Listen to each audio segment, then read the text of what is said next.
dois, moins connu, introduire la personne que tout le monde connaît. C'est toujours ce paradoxe que je n'arrive pas à saisir. Jean-Luc Marion, professeur honoraire à l'Université de Paris 4 Sorbonne, membre de l'Académie française, et en cela, je ne sais pas comment le dire. Immortel comme René Girard. Je n'osais pas le dire, voilà. Partageant l'immortalité. Il enseigne encore à l'Institut catholique de Paris. Il est spécialiste de Descartes et de la phénoménologie. J'aime à rappeler qu'il a suivi la même carrière universitaire que Emmanuel Levinas, traversant les mêmes universités, Poitiers, Nanterre, Paris 4. Et c'est tout naturellement qu'il en est venu à s'occuper également des éditions complètes de Levinas aux éditions Grasset. Je lui cède la parole pour cette intervention, on va dire, conclusive. Merci. Avant toute chose, une remarque en annexe de la discussion qui vient d'avoir lieu après l'exposé de Dan Arbib, qui se terminait sur la constatation qu'il est possible il est autant possible pour les juifs d'être païens que pour les chrétiens d'être juifs. Ceci me semble dans l'exacte continuité des deux derniers livres, presque derniers, du cardinal Luciger, La promesse et l'alliance, posant la question de savoir le judaïsme est une rupture profonde et toujours à reprendre avec le paganisme, et le christianisme dévoile son authenticité à la mesure où il reste juif. Et on peut juger de la christianité d'une église ou d'une communauté chrétienne à la faiblesse de son taux de paganisme résiduel. Que c'est là-dessus que se juge la christianité des communautés chrétiennes. Est-ce qu'elles sont plus juives que païennes? Bon, alors je ne reviens pas sur ce vaste débat, mais je veux dire, la remarque finale de Dan Arbib prend tout son sens, à mes yeux, sur le fond de cette discussion et cette thèse qui n'a pas été sans soulever quelques réactions parmi les chrétiens et les catholiques. Donc, donner quelques indications conclusives après cette journée où beaucoup d'arguments et d'interprétations se sont déployés est une tâche un peu difficile.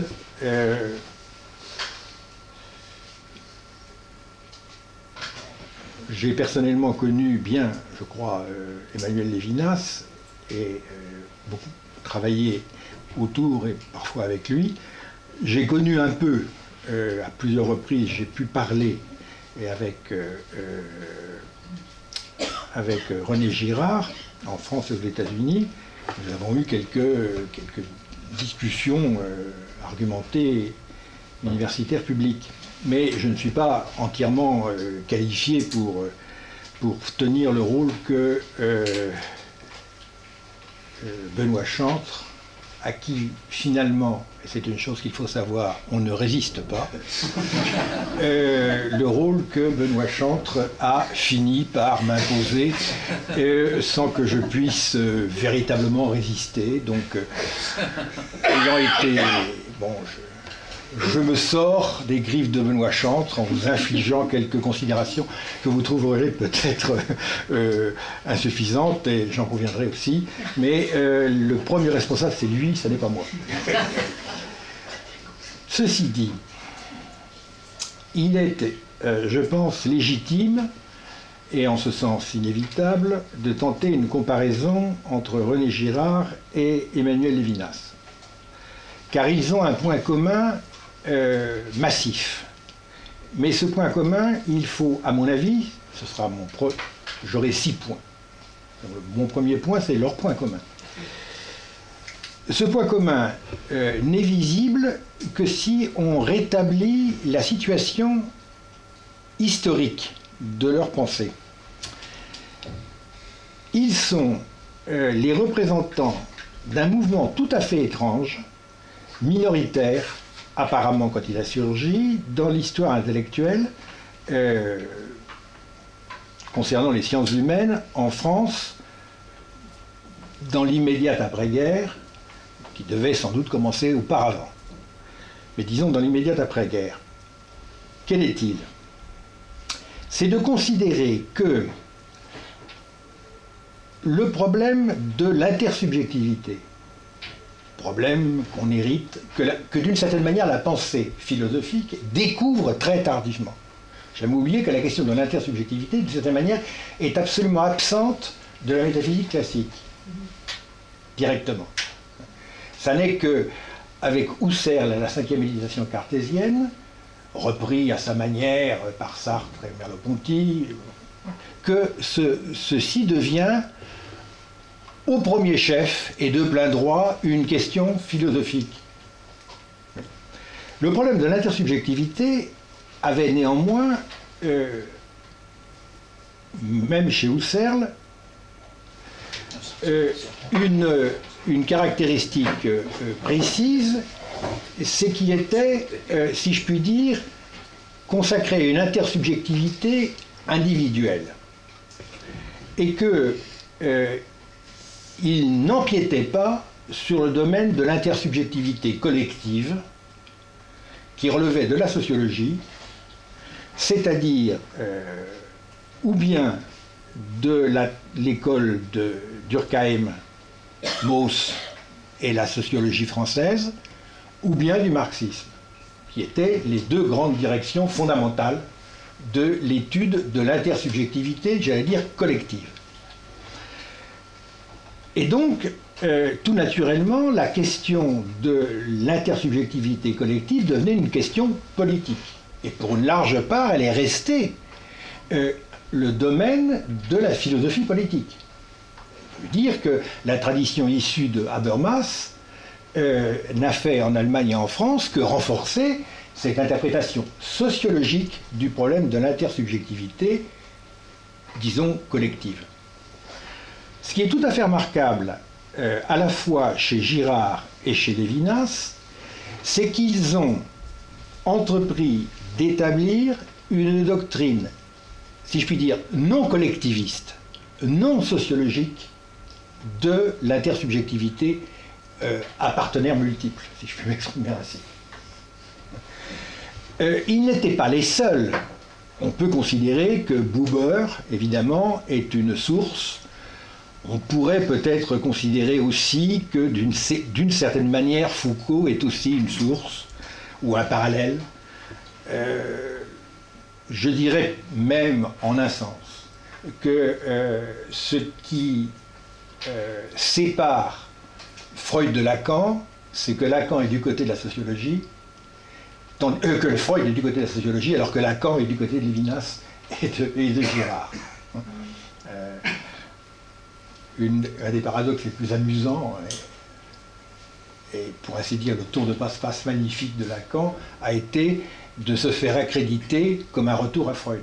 Alors que c'est évidemment le contraire d'un retour à Freud. C'est la destruction de Freud du point de vue de la psychanalyse renouvelée à partir d'autres sources. Donc on pourrait dire que du côté du mouvement, si c'en est un, parce qu'il n'était pas directement en phase, qu'illustre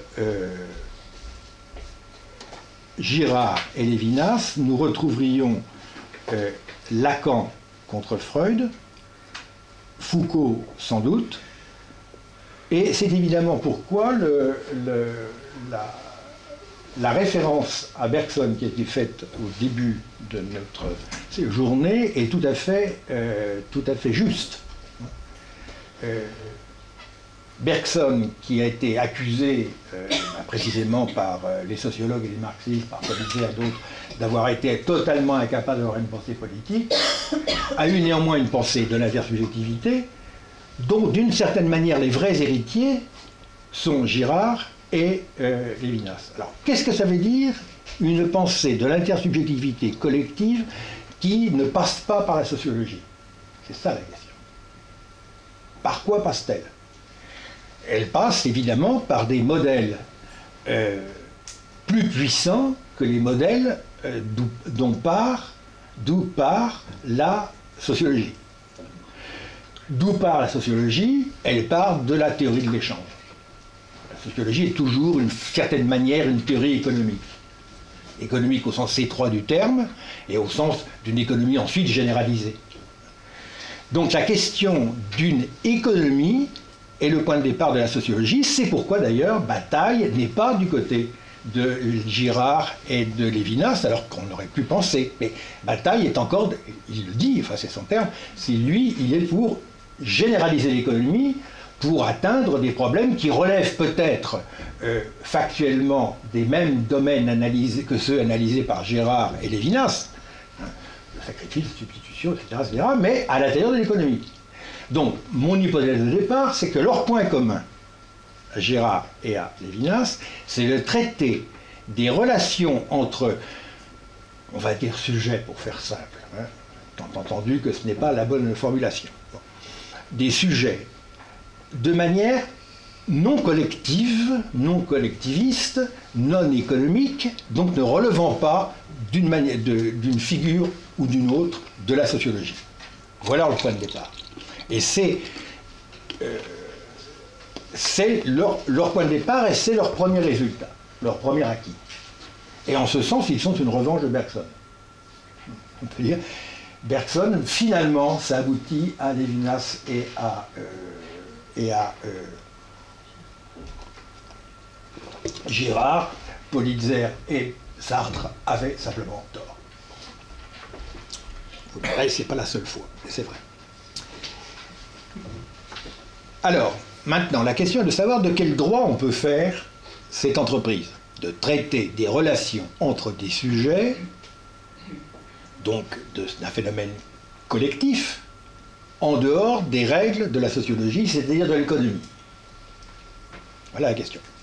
Alors, c'est ici que nous voyons le parallèle se poursuivre et l'écart pointé. Alors, quel est le point commun? Le point commun, c'est le meurtre.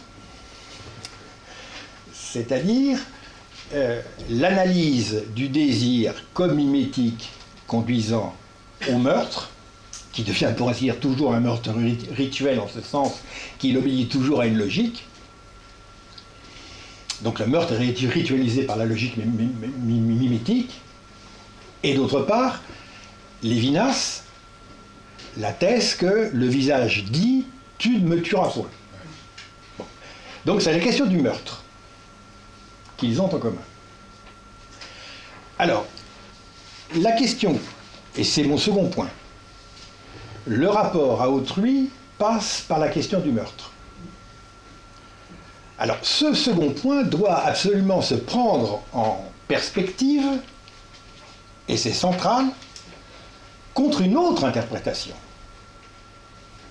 contre un autre interlocuteur que, d'une certaine manière, très curieusement, on ne peut pas ne pas voir, et dont pourtant Girard et Lévinas parlent, à ma connaissance, très peu. Cet interlocuteur, c'est Kant. Kant aussi parle du rapport à autrui, mais il le fait par l'intermédiaire de la loi, et c'est la loi qui mène à autrui. Dans un rapport d'ailleurs mimétique, parce qu'on est tous égaux sous la loi, etc. Alors vous me direz, mais si la loi implique, la loi morale, chez Kant, implique, fût-ce par un rapport mimétique, le rapport à autrui, on est déjà dans une situation lévinassienne ou, pour ainsi dire, girardienne. Non. Pourquoi? Parce que, c'est le propre de Kant, Kant n'est pas le penseur du mal radical, contrairement à ce qu'on dit. Parce que l'analyse du mal radical dans la religion à l'intérieur, dans les limites de la simple raison, que très souvent, dans les cours classiques, on présente comme une pensée absolument radicale du mal, justement, se caractérise par le fait qu'elle n'est absolument pas radicale. Elle est à Aufkläreur au pire sens, c'est-à-dire qu'elle a peur du mal. Alors comment cette peur se manifeste-t-elle? Parce que Kant peut envisager deux cas d'une volonté qui ne respecte pas la loi morale. Il y a deux cas, ou bien la volonté ne peut pas faire ce qu'elle veut, elle sait bien que la loi morale c'est le bien, mais elle fait toujours le mal, par intérêt, etc. Bon, ça c'est la perversité normale. Et puis, il y a la méchanceté intrinsèque d'une volonté qui voudrait le mal pour le mal. Et Kant exclut cette hypothèse. La volonté ne veut jamais le mal pour le mal, car à ce moment-là, si je puis dire, on ne peut plus construire une critique de la raison pratique et une métaphysique des mœurs. Donc il exclut ceci. Or, le vrai problème du mal radical, c'est pas du tout la faiblesse de la volonté. La faiblesse de la volonté est un sujet faussement radical. Et c'est pourquoi c'est développé comme des groupes de violons qui chantent des sérénades doucereuses par toute la philosophie morale, analytique et non analytique. Les philosophes font de grands dégagements sur je vois le bien que je voudrais faire et je fais le mal que je ne voudrais pas faire, etc. Ça ne coûte rien à personne, car on suppose que c'est simplement une faiblesse de la volonté. Alors il faudrait qu'elle soit plus forte, etc. Bon, il y a des entraînements, travail sur soi, soin de l'âme, bon. Mais la volonté n'est pas perverse. Or, le vrai problème, et saint Augustin, lui, plus sérieusement, l'a montré, c'est bien ce qu'on lui reproche, c'est qu'il peut y avoir une volonté qui veut le mal pour le mal, par amour du mal. C'est ça le vrai problème. Et Kant évite le meurtre parce qu'il n'envisage pas une volonté qui veut le mal pour le mal. Le sérieux de Girard et de Lévinas, qui fait qu'ils sont des interlocuteurs critiques, bien qu'ils en parlent peu, de Kant, c'est précisément qu'ils envisagent une volonté qui voudrait le mal pour le mal, qui est le meurtre. On ne tue pas autrui parce qu'on a une faiblesse ou parce qu'il est méchant, on tue autrui parce qu'il est innocent et parce que la volonté est intrinsèquement perverse. Le désir mimétique est un désir de mort, non pas le désir de mort de moi, mais le désir de mort de l'autre. Et le visage me parle en me disant « tu ne me tueras pas », ce qui ne m'empêchera pas de le tuer, éventuellement. Mais je le tuerai pour rien, c'est pourquoi je tuerai toute l'humanité en tuant un homme. Bon. Donc Lévinas et Girard sont sérieux sur le mal. Et si je puis dire, c'est ce par quoi ils vont au-delà de Kant. Je pense qu'une des premières choses à faire serait d'étudier ce point beaucoup plus systématiquement que ça n'a été fait jusqu'ici. Pour simplifier, revanche de Saint-Augustin sur la métaphysique classique. Voilà le second point. Alors maintenant, le troisième point. Comment, je ne dis pas justifier, puisque c'est injustifiable, comment justifier la perversité de la volonté ou la prise au sérieux du mal, du meurtre? L'ampleur du meurtre, après tout, est-ce une hyperbole de plus de Lévinas ou de Girard, ou est-ce que cela peut se décrire de manière à rendre cette instance incontestable? C'est là que la divergence apparaît.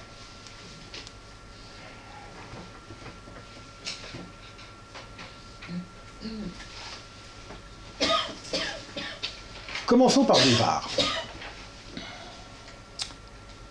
Girard on l'a remarqué, ça a été dit ce matin et ça a été redit d'une certaine manière cet après-midi, Gérard fonde la description du mal, c'est-à-dire du meurtre sacrificiel, sur la rivalité mimétique, c'est-à-dire la violence mimétique.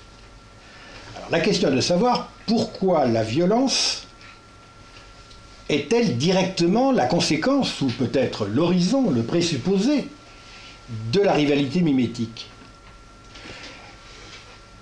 Alors cette question se pose d'autant plus que, on a insisté sur ce point ce matin, très justement, le propre de Girard, c'est d'une certaine manière, par la démultiplication des sens de la substitution, et éventuellement par l'abolition du régime de la violence mimétique, et de rétablir dans l'immanence de la loi la non-violence. C'est-à-dire que d'une certaine manière, Girard envisage une exténuation de la violence qui n'irait pas jusqu'au meurtre par le sacrifice, dans la mise au jour que ce n'était qu'une mécanique, qu'un trucage. Et donc, voir qu'il n'y a plus de coupable à sacrifier. Bon, et ce serait le cas, ce serait le Christ. Donc le Christ, en quelque manière, rendrait le sacrifice désormais impossible, inefficace, parce qu'il serait évidemment l'innocent. À ce moment-là, retournement, prise de parole de la victime, et donc plus de sacrifice. La question est de savoir s'il suffit que la victime parle pour que la violence mimétique disparaisse. La question est aussi de savoir si la victime peut jamais parler. Et ici, évidemment, on peut se demander si Girard, d'une certaine manière, n'est pas spinoziste. Je pense que le rapprochement avec Spinoza aurait dû être fait. Spinoza, dans quel sens? Spinoza déclare que, tend à dire qu'une meilleure connaissance de ce qui finalement produit la violence, et livre 4, la violence politique, ou la haine et le combat de tous contre tous, livre 3, c'est la connaissance inadéquate. Si nous avions une connaissance adéquate, nous pourrions, si je puis dire, comprendre ce qui se passe, ne pas prendre des inégalités pour des injustices, enfin, etc., et exténuer d'une certaine manière la violence. D'une certaine manière, c'est le présupposé de Girard. À savoir que la mise à découvert du mécanisme de la violence mimétique devrait finir en un sens par exténuer cette violence. La solution étant au même niveau que la crise. Alors, ceci pose la question de savoir, et nous allons y revenir, ce sera le point suivant, où se situe la crise de la violence mimétique. Bon, elle se situe, puisque je parlais de Spinoza, dans le conatus. Dans le fait que être, c'est faire un effort sans fin et inconditionnel pour persévérer dans l'être qui est le mien. C'est la définition d'être. Être, c'est vouloir sa place au soleil, pour parler comme Lévinas. Alors, ça, c'est à mon avis, c'est le présupposé de l'analyse de la violence par la rivalité mimétique. Il n'y a de la place que pour un, il y en a un des deux qui va être supprimé. Ça, c'est la description de fond de la violence faite par Lévinas, par Girard. Alors, si l'on fait la comparaison avec Lévinas, la différence est énorme. Elle saute aux yeux. Mais là, on aurait dû l'indiquer plus qu'on ne l'a fait aujourd'hui. C'est que pour Lévinas, la racine de la violence, c'est le mal. Et le mal, comme il le dit dans plusieurs textes, mais c'est la première ligne de l'existence à l'existence, si je m'abuse, l'être n'est pas le mal parce qu'il est fini, mais parce qu'il s'affirme. Le mal, c'est l'être. Alors, cette proposition que Lévinas a dit plusieurs fois dans l'immédiate après-guerre est d'une violence, si je puis dire, extrême. Il n'est jamais revenu sur cette violence, qui a été l'objet de quelques commentaires par Didier Franck, par moi et par quelques autres, et qui est centrale. Alors, est-ce qu'il s'agit d'un néo-manichéisme généralisé, revivifié au contact de Heidegger et de la recherche de l'ontologie fondamentale, un peu à la manière de Simone Weil? Peut-être, mais il s'agit de quelque chose de plus radical. Il s'agit de dire que le mal radical est directement lié à l'ontologie. Et ça, c'est le propre de Lévinas. Alors pourquoi le mal radical est vraiment radical? Pourquoi est-ce que contre Kant, on peut penser une volonté perverse? C'est parce que l'être lui-même est radicalement mauvais. Alors en quel sens l'être est-il radicalement mauvais? C'est une proposition étrange, violente. L'être est radicalement mauvais parce que l'être est l'auto-affirmation de l'étant par lui-même.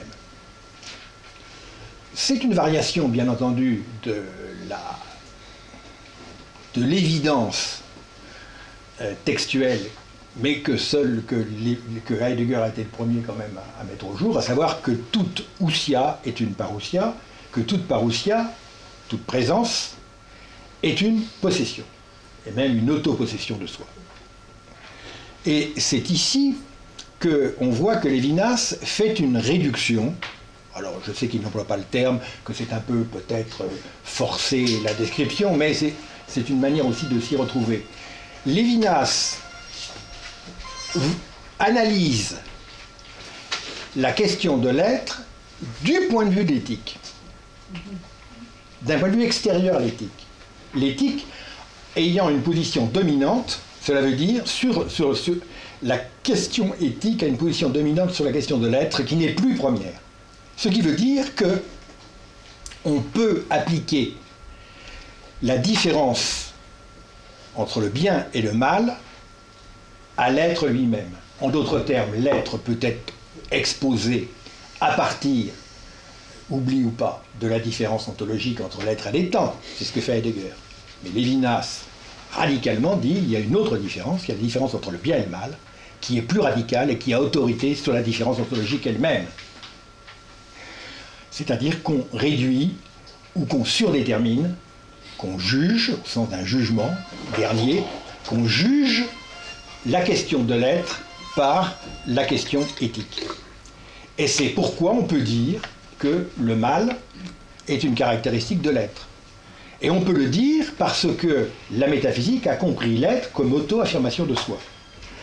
Alors nous voyons déjà, et c'est donc la fin de mon troisième point, la différence essentielle entre Girard et Lévinas, c'est que Lévinas, et à mon avis Lévinas seul, se donne les moyens de justifier ce qu'il dit. C'est-à-dire, il dit pourquoi on peut mettre en cause la violence mimétique. La violence mimétique a un statut absolument rationnel, et Girard a raison de déployer cette rationalité, la question n'est pas là, mais ce statut, c'est un statut ontologique. C'est à l'intérieur de l'ontologie qu'il y a une nécessité presque inévitable de la violence mimétique. C'est là que se situe le fondement de la violence et du meurtre. Et il n'y a de sortie de cette violence que par un pas hors de l'être qui la rend inévitable. Ça n'est pas à l'intérieur de l'être que la violence mimétique peut s'exténuer par une mise à découvert de son trucage, ça n'est pas à l'intérieur de l'être qu'il va y avoir une rédemption ou une conversion de la violence mimétique. C'est par un pas en dehors de l'être. Et c'est ici, disons que la pratique phénoménologique de la réduction donne une supériorité, une force infiniment plus grande à Lévinas qu'à Girard. Parce que, alors, bien entendu, je ne dirais pas que, enfin, c'est ce que je pense, mais enfin, il est vrai que Lévinas ne parle pas de réduction éthique, mais c'est ce qu'il fait. Il y a une réduction éthique, comme il y a des réductions idétiques, des réductions ontologiques, etc. Il y a une réduction éthique. Et cette réduction éthique fait qu'on peut faire un pas en retrait, hors de l'être, et non pas seulement hors du primal des temps, de l'ontothéologie, de ce qu'on voit, hors de l'être, et donc voir le caractère désormais questionnable et problématique de la violence mimétique, parce que la violence mimétique, c'est mon quatrième point maintenant, ne peut se comprendre que comme un résultat, certes inévitable, de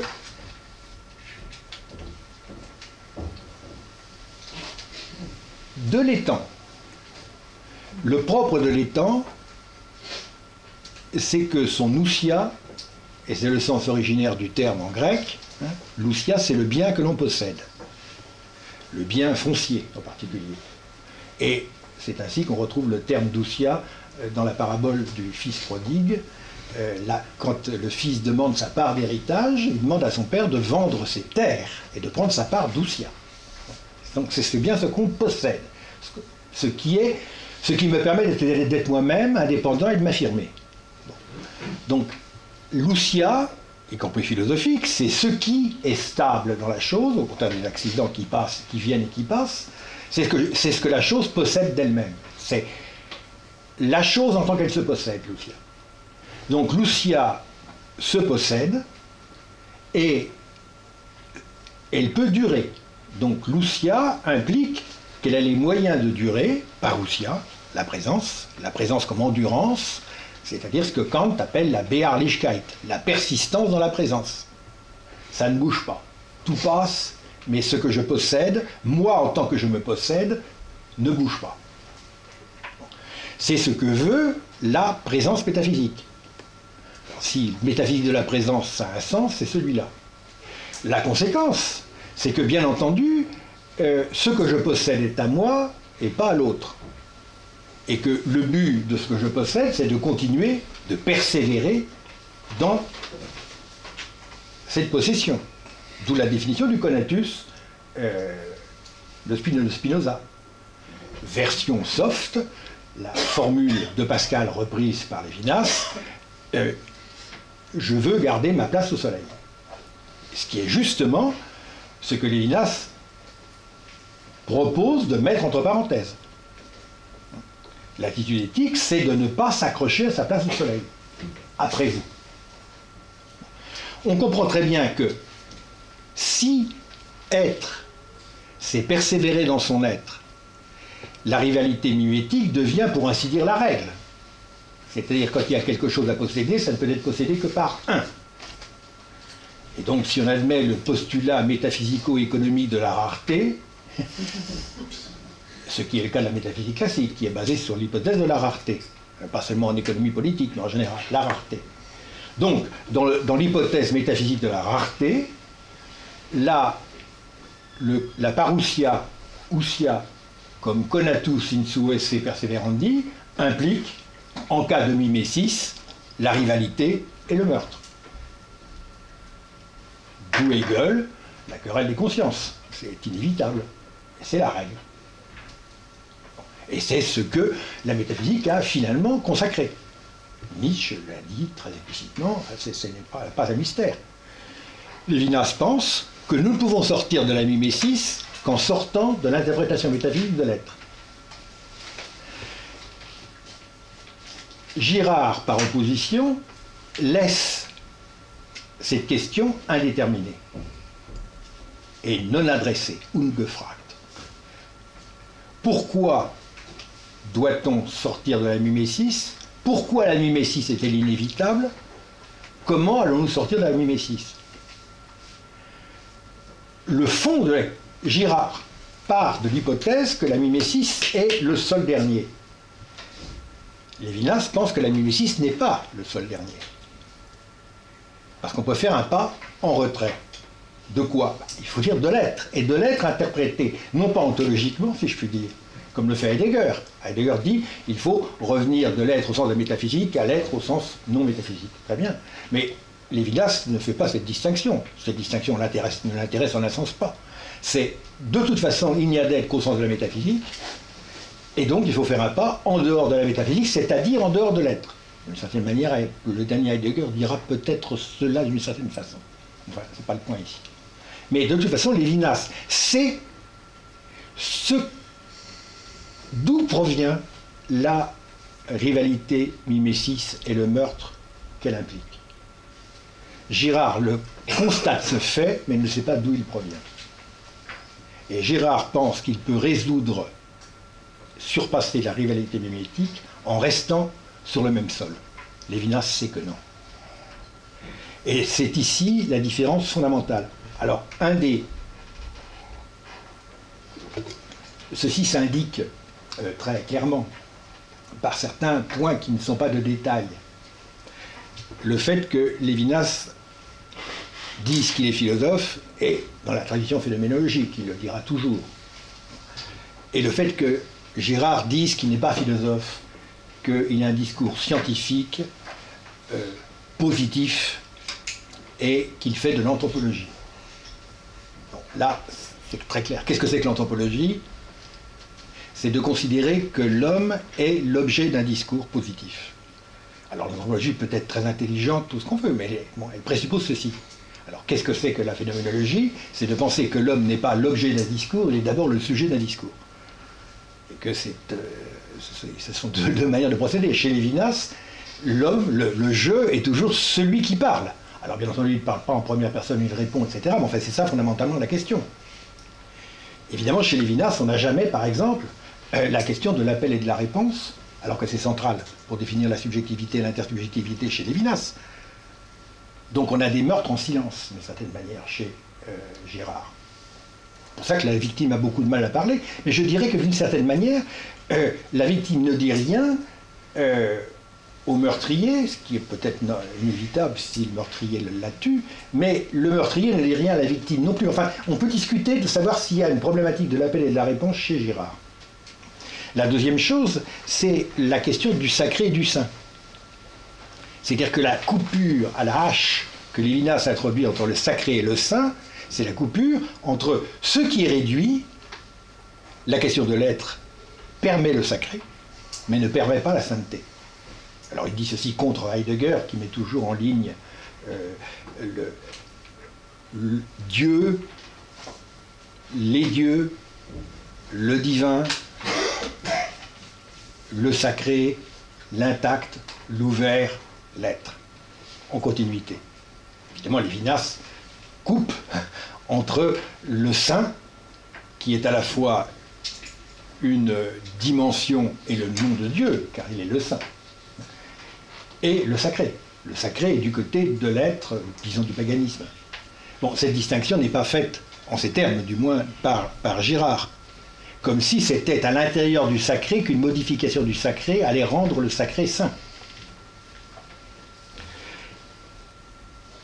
Et ceci me sert de quatrième point. Cinquième point.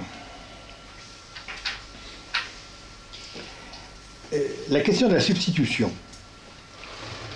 Alors, on a montré que c'était un des points de rencontre entre les deux auteurs et un point essentiel.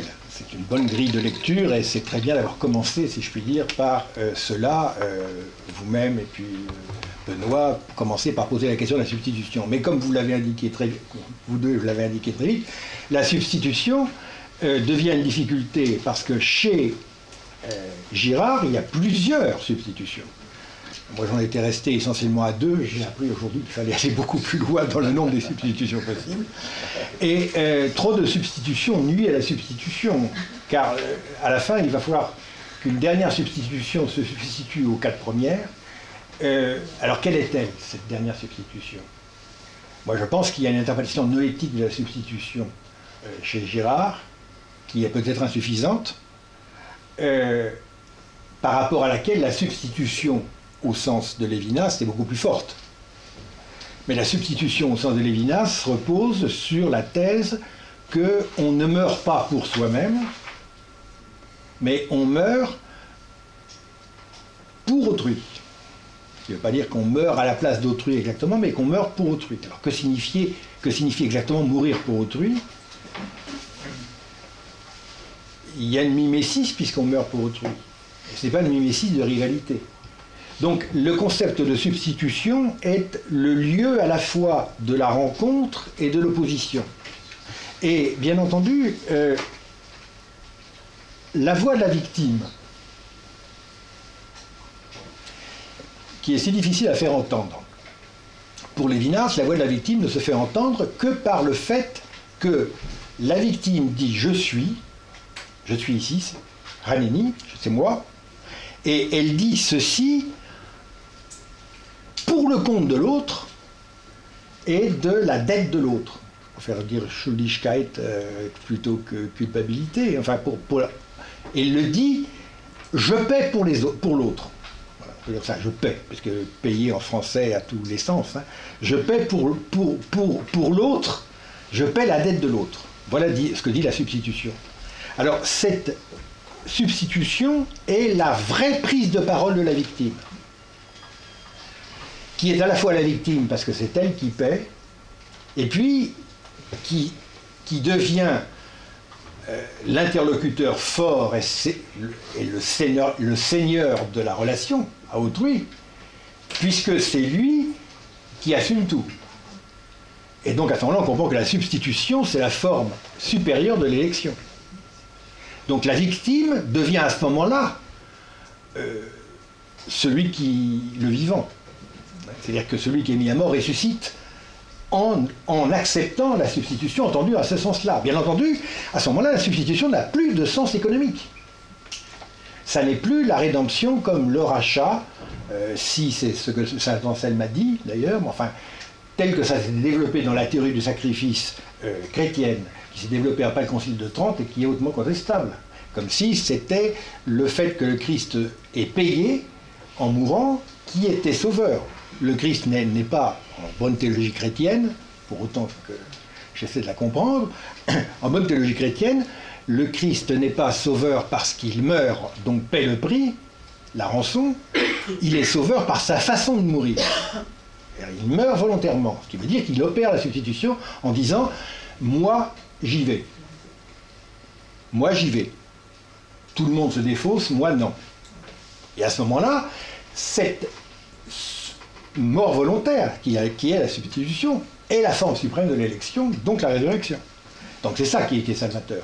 Et ça, Lévinas l'explique. Pour un chrétien, ce que dit Lévinas est totalement intelligible, si je puis m'exprimer ainsi. La substitution, c'est totalement intelligible. C'est un des meilleurs commentaires de l'évangile de Jean que je connaisse. Bon. Alors, pas parce que c'était l'intention de Lévinas de commenter le récit de la Passion dans l'évangile de Jean, mais parce qu'on parle de la même chose. C'est donc la même logique qui est découverte par des voies différentes, mais c'est la même logique. Évidemment, cette logique, nous ne la trouvons pas, enfin moi je ne la trouve pas, du moins dans Girard. Où même le cas du Christ a un côté, pour ainsi dire, miraculeux, et c'est comme si la mise à découvert, l'aletheia de la logique sacrificielle suffisait à la dépasser. Ce que je ne crois pas. Alors ceci me conduit et donc j'étais tout à fait d'accord avec ce que vous avez expliqué. Alors ceci me conduit à mon dernier point.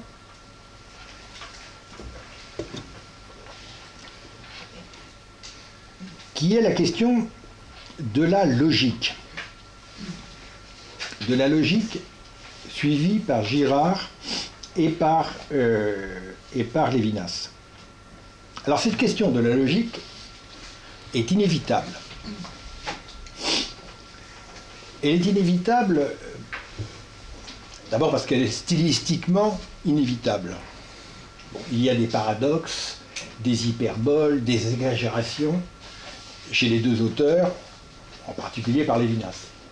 Il y a dans l'hyperbole lévinassienne et dans la, si je puis dire, la polémique intrinsèque du discours de Girard, un point clair.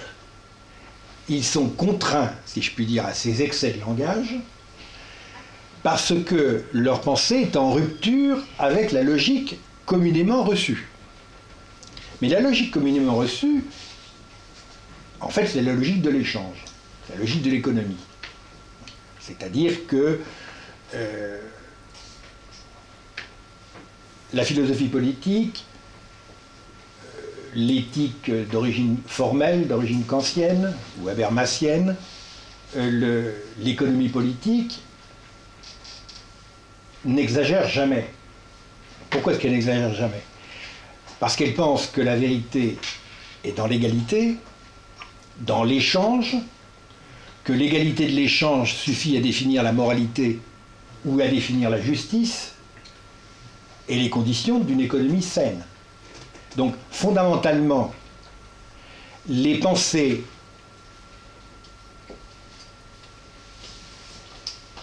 classiques, celles par rapport auxquelles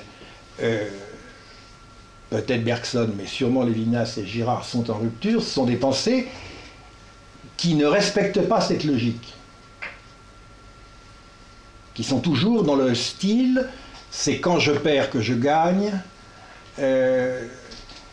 même la rivalité mimétique, par exemple, ce qui est tout à fait... Ça consiste à prendre au sérieux ce mot de Henri IV ou de François Ier à propos de Charles Quint. Mon cousin et moi sommes entièrement d'accord, nous voulons la même chose 1000 ans. Bon. Ce qui consiste à transformer une évidence qui est, si je puis dire, un problème économique simple de répartition en un paradoxe. Bon. Bon, donc Girard montre que ce qui apparaît, ce qui est présenté dans l'économie politique, dans la théorie du droit, dans la doctrine morale, dans la philosophie morale classique, comme des évidences, à savoir que plus il y a d'égalité, plus il y a de justice, et donc plus il y a d'exactitude dans le calcul, plus il y a d'égalité, et donc plus il y a de vérité, plus il y a de justice. Eh bien, que ceci est une illusion, qu'en fait, c'est justement l'égalité, le fait que je veuille la même chose que mon cousin, qui fait le conflit. C'est-à-dire que, en fait, ce que les philosophies secondes dérivées de la métaphysique classique supposent, c'est que le principe d'identité est un principe de non-contradiction. Ce que montre Girard, c'est que le principe d'identité est un principe qui suscite la contradiction.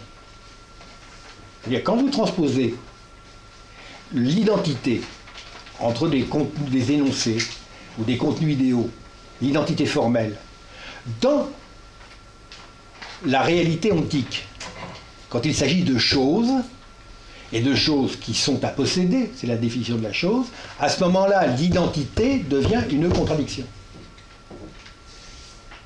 Parce que sitôt qu'il s'agit d'une chose réelle, l'identité entre deux choses va dire chaque chose est à posséder. Donc, l'identité peut conduire à la contradiction. Voilà ce que Girard montre. C'est la découverte remarquable que personne ne conteste. Girard a montré l'identité dans le tournant pratique de la raison. L'identité formelle devient le facteur fondamental de la contradiction, c'est-à-dire de la violence. Bon. Mais bien entendu, pour dire ceci, il faut dire que ce qui est vrai dans le domaine de la logique théorique et formelle n'est plus vrai dans le domaine de la pratique, de la raison pratique. Ce qui est vrai dans la raison pure, théorique, n'est plus vrai dans la raison pure, pratique.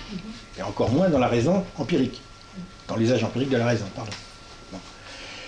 Et c'est ce que, d'une certaine manière, c'était le reproche que Hegel faisait à Kant. Bon. Donc, il y a une nécessité de mettre en cause la logique, de ne pas tenir la logique pour éternelle et indiscutable. Alors, mettre en cause la logique, Nietzsche l'avait dit qu'il fallait mettre en cause la logique.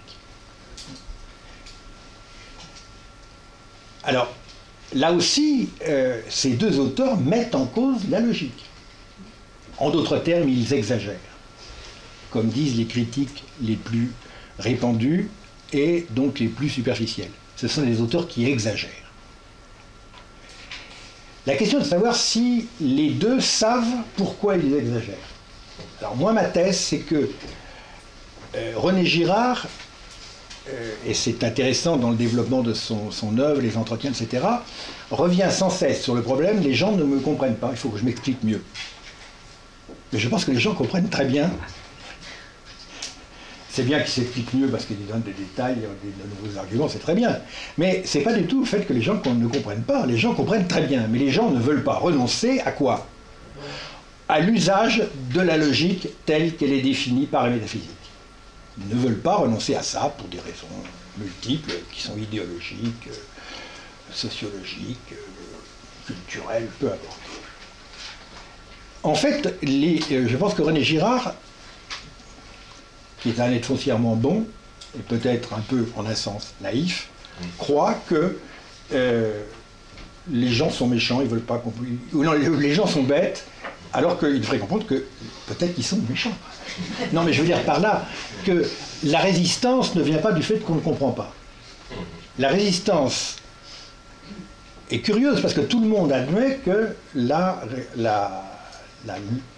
logique de la rivalité mimétique conduisant au meurtre est une découverte qui fonctionne. Vous l'indiquez, le grand problème de Girard, c'est que ça fonctionne toujours. On ne va quand même pas le lui reprocher. Mais ce qu'on lui reproche, c'est le prix à payer pour ce fonctionnement. À savoir, cette thèse que le principe d'identité, quand il entre dans le champ de la pratique, devient un principe de contradiction. Et que donc, un des fondements de la logique philosophique commune, telle qu'elle reste d'ailleurs ininterrogée, avec une obstination qui fait toujours mon admiration, par la philosophie analytique. La philosophie analytique est le lieu de résistance le plus enquisté possible. Je suis désolé d'employer ce terme un peu négatif, mais il est celui qui décrit le mieux la chose, des deux principes fondamentaux de la métaphysique, le principe d'identité, et qui est toujours un principe de non-contradiction, alors que Girard montre que c'est un principe de contradiction, et le principe de raison suffisante. Toute action doit avoir une cause ou une raison. Ces deux principes ne sont jamais mis en cause. On comprend très bien que René Girard, en particulier dans un contexte américain, rencontre cette résistance, c'est inévitable. Et alors, il est plus exposé à souffrir de cette résistance que Lévinas. D'abord parce que la tradition européenne a intégré la question de la métaphysique, de son caractère problématique, du moins du fait qu'elle a une histoire et des conditions de possibilité. Et que donc, il y a d'autres hypothèses peut-être qu'une philosophie strictement métaphysique. Deuxièmement, Lévinas connaît Husserl et Heidegger, a les moyens de la réduction et a des motifs et des pratiques théoriques, motifs, je l'ai indiqué, pratiques théoriques, je veux dire la réduction par exemple, qui est une pratique théorique, s'il en est une, c'est bien celle-là, la pratique théorique de la mise entre parenthèses de tous les principes au nom du principe des principes. Donc Lévinas a des ressources. Et donc quand Lévinas écrit sous forme de paradoxe, d'hyperbole, il sait très bien que ces paradoxes et ces hyperboles sont justifiés par sa transgression de l'ontologie telle que la comprend la métaphysique, c'est-à-dire des principes de la métaphysique, c'est-à-dire du principe de contradiction, du principe de raison suffisante, etc. Donc il dit, la substitution n'a pas de cause et de raison, ce qui est juste. La contradiction ne l'effraie pas. Pourquoi? Parce que la contradiction, ça n'est jamais que les phénomènes éthiques décrits par Lévinas, vus du point de vue qui, n'ayant pas pratiqué la réduction éthique, ne peut simplement pas les comprendre. C'est-à-dire, il y a un renversement. Lévinas n'est pas hyperbolique, il n'est pas contradictoire. Ce qu'il décrit est tout à fait logique. Mais c'est une logique qui est invisible si on s'en tient au principe classique de la métaphysique que précisément il a mis entre parenthèses. Donc la position de Lévinas est beaucoup plus forte que celle de Girard. Parce que Girard tient absolument... Enfin, c'est sa manière de se présenter de lui-même. Hein, je veux dire, il déploie un discours positiviste d'anthropologue. Et lui, il ne fait pas de philosophie, pas de spéculation. Le résultat, c'est qu'en un sens, il est plus spéculatif, au sens banquier du terme, si je puis dire, que Lévinas. Et alors, je termine là-dessus, le paradoxe, c'est que, en un sens, Lévinas est meilleur exégète biblique que René Girard. Alors qu'il est beaucoup plus réservé dans ses exercices d'exégèse et beaucoup moins systématique. Pourquoi? Parce que Lévinas voit mieux ce qu'il fait. Parfois, il fait des choses qui recouvrent ce que Girard fait. Mais Girard voit moins... Enfin, il voit très bien ce qu'il fait, évidemment. Il le sait mieux que personne et est extrêmement intelligent, intuitif et puissant. La question n'est pas là. Mais peut-être n'a-t-il pas la complète perspective de l'espace dans lequel il intervient. Et je pense que Lévinas a une perspective plus large, et donc Lévinas sait beaucoup mieux où sont ses points forts et où sont ses points faibles. Voilà les quelques remarques que les exposés d'aujourd'hui, qui m'ont beaucoup instruit, me permettent de vous proposer.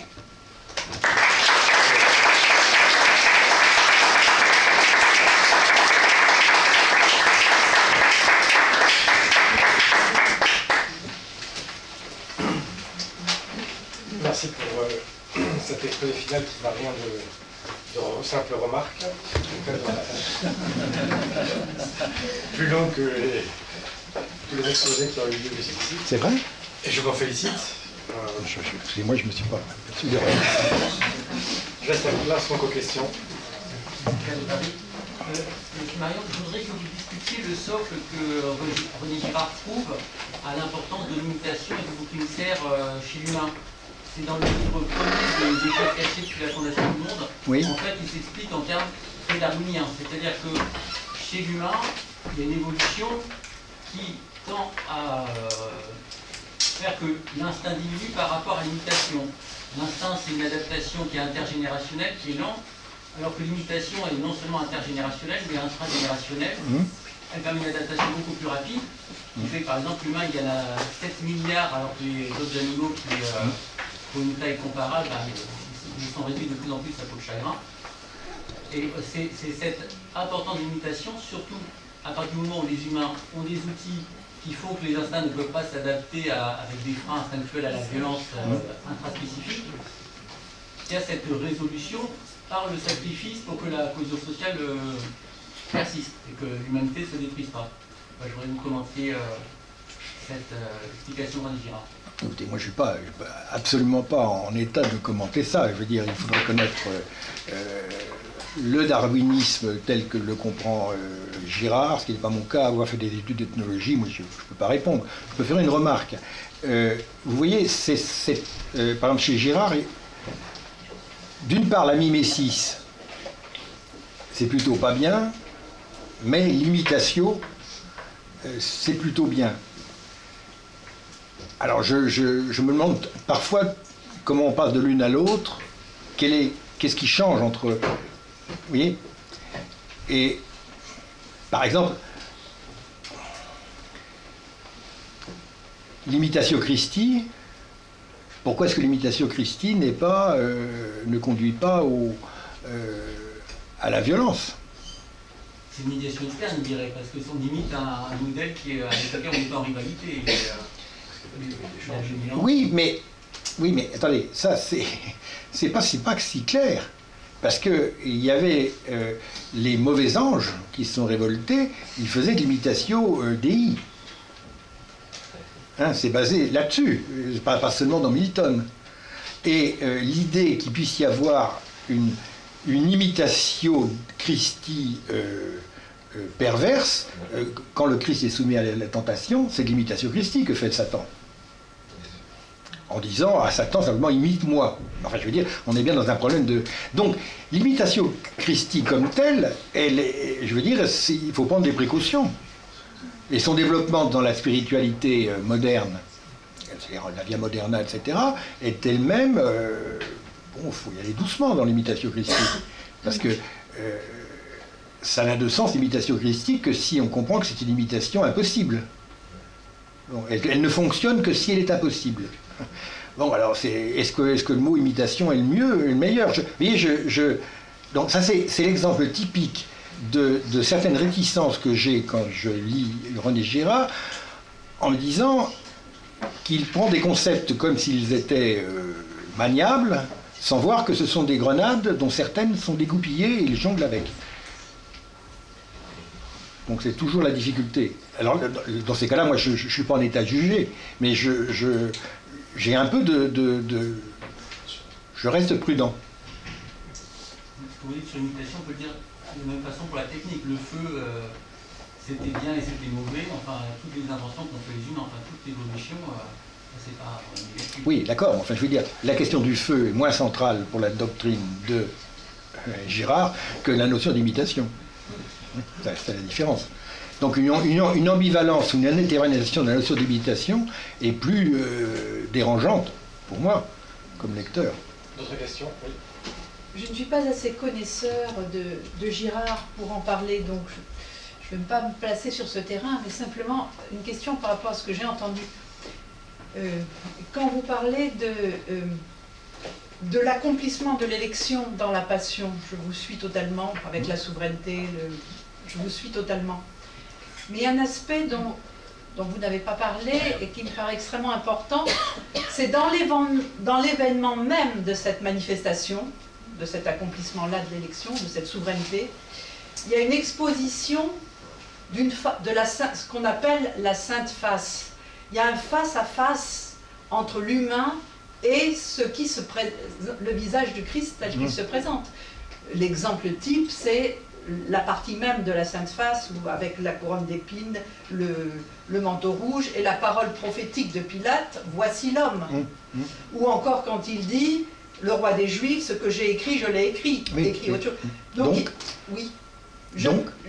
il y a quelque chose de... C'est pas le simple conatus au sens spinoziste, parce que démonter un mécanisme, c'est tout à fait autre chose qu'un mécanisme. C'est l'ordre d'un face-à-face qui est révélateur peut-être de l'espace dont nous parle Lévinas d'ailleurs. Mais il me semble qu'il y a une jonction entre les deux auteurs. Je dis ça de manière intuitive, parce que je ne suis pas assez connaisseur. Mais il me semble que c'est pas ou l'un ou l'autre. Mais j'ai pas dit que c'était ou l'un ou l'autre. Je dis que comment est-ce que l'on dépasse la violence mimétique? J'ai le sentiment, hein, encore une fois, ceci est ouvert à discussion, que chez Girard, le dépassement de la violence mimétique vient de son exténuation. Et son exténuation vient du fait de rendre manifeste son mécanisme, comme un trucage qui en fait n'a aucune efficacité, n'a aucune justification, etc. Et donc c'est le fait de connaître, de mettre à jour le mécanisme lui-même de la violence mimétique qui l'annule. Alors évidemment, il faut des cas, puisqu'il y a une évolution exceptionnelle qu'il attribue, à mon avis, justement au Christ. Bien. Mon problème est de savoir si c'est le simple fait de la mettre à découvert qui l'annule. Je pense que c'est plus compliqué que ça. Il révèle, à travers d'ailleurs son livre, dont on ne parle pas beaucoup, pour moi a été très éclairant, Je vois Satan tomber comme l'éclair. Et pour moi, d'ailleurs, il dit que dans ce livre, il fait une apologie du christianisme, textuellement. Le but de ce livre, c'est son apologie du christianisme. On comprend qu'il sorte un peu des champs traditionnels, philosophie, anthropologie, et il montre bien qu'en fait, son sacrifice, sa passion, montre que la violence, Satan est au cœur de la violence. Bien sûr. Et donc, on libère en quelque sorte, on dépasse l'aspect simplement sacrificiel, mais on va au cœur du mal finalement. Avec... Oui, bien sûr, mais je pense que tout le monde est d'accord là-dessus, mais la question est de savoir que signifie aller au cœur du mal. Qu'est-ce qui se passe là? On révèle là où il est, il était caché. Oui, c'est Jean 8, chapitre 8 de Jean. Oui, bien sûr, mais on ne fait pas que cela. Ce qui me fait dire qu'il y a autre chose que le démontage d'un mécanisme, c'est l'intérêt que Paul Beauchamp accordait aux thèses de René Girard, alors que ce n'était pas du tout un non, du mécanisme. Mais attendez, bien entendu, mais je veux dire, encore une fois, je ne critique rien du tout. Je pense que le Christ vainc la rivalité mimétique, non seulement parce qu'il la met à nu, qu'il en montre la vacuité, parce qu'il fait quelque chose de plus important, autre. Et ce quelque chose se joue sur le mode d'exercice de la volonté. Alors ça, il y a des théologiens qui l'ont décrit, en particulier Maxime le Confesseur et quelques autres. C'est la manière de vouloir qui est changée.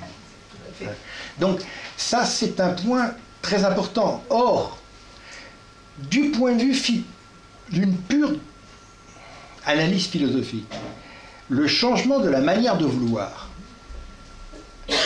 Lévinas en dit quand même beaucoup plus. Alors, je m'explique. Le propre de, je vais dire en simplifiant beaucoup, je vous prie de m'en excuser, dans la métaphysique, telle qu'elle se conclut avec Nietzsche, il y a une manière de vouloir qui est immédiatement gouvernée par ce qu'exige l'être de l'étang. À savoir que l'être de l'étang veut continuer à être ce qu'il est. Donc vouloir, c'est vouloir persévérer. C'est-à-dire vouloir la volonté elle-même, c'est la volonté de puissance. Donc la métaphysique dit être, c'est vouloir l'accroissement de sa volonté, c'est se vouloir. C'est vouloir vraiment ma volonté parce que mon ipséité n'est jamais que ma volonté s'affirmant elle-même. Et c'est la façon dont nous tous, nous vivons et nous nous affirmons nous-mêmes. Nous essayons de promouvoir notre volonté. Et faire sa volonté, l'autonomie, l'ipséité, c'est l'épanouissement de la personnalité, etc. Nous sommes tous nietzschéens et tous métaphysiciens en ce sens, spontanément.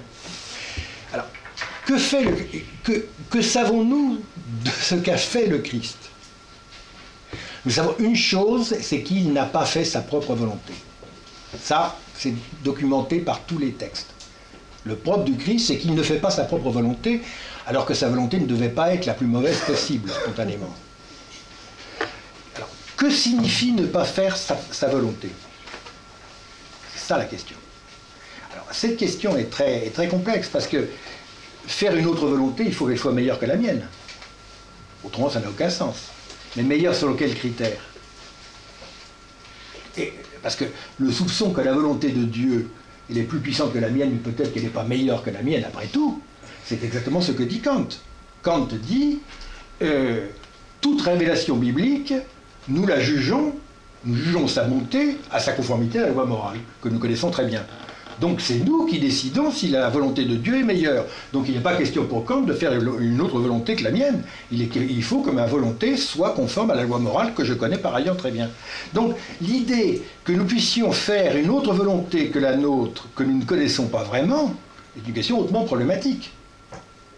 Donc le Christ fait une autre volonté que la sienne. Alors c'est la volonté de son Père. C'est pourquoi en fait ce changement du mode de la volonté, où on veut une autre volonté que soi, n'a de sens qu'avec une théologie trinitaire. Bon, alors ça nous ouvre d'autres choses. Mais quand Lévinas parle de substitution, il dit exactement que j'ai une meilleure volonté à faire que la mienne. Bon, ça c'est... Là on est dans le sérieux. Et il le fait dans une analyse que je pense strictement philosophique, puisque c'est fait contre Heidegger.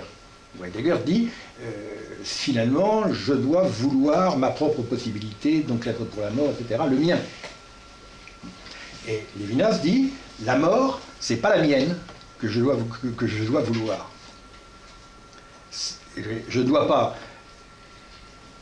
vouloir mourir de ma belle mort, je dois vouloir mourir de la mort de l'autre.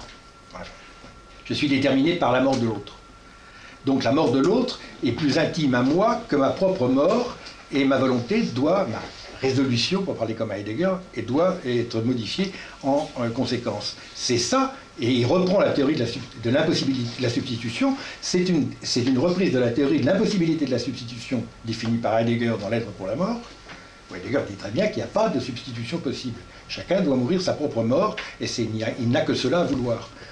Et Lévinas dit non, je peux mourir de la mort de l'autre. Donc là, on a une analyse philosophique extrêmement puissante et qui porte sur l'identification de l'ipséité avec l'exercice de ma volonté. Ma volonté n'a pas pour but mon ipséité, ou encore mon ipséité ne dépend pas de ma volonté. Alors de quoi dépend-elle? Si la substitution c'est une élection, c'est parce que mon ipséité dépend de l'appel. C'est l'appel, ce n'est pas ce que je me dis ou ce que je dis qui fait mon ipséité, c'est la parole qui m'advient, l'élection. Bon, là, Lévinas est dans une position extrêmement forte, et je ne trouve pas l'équivalent chez Girard.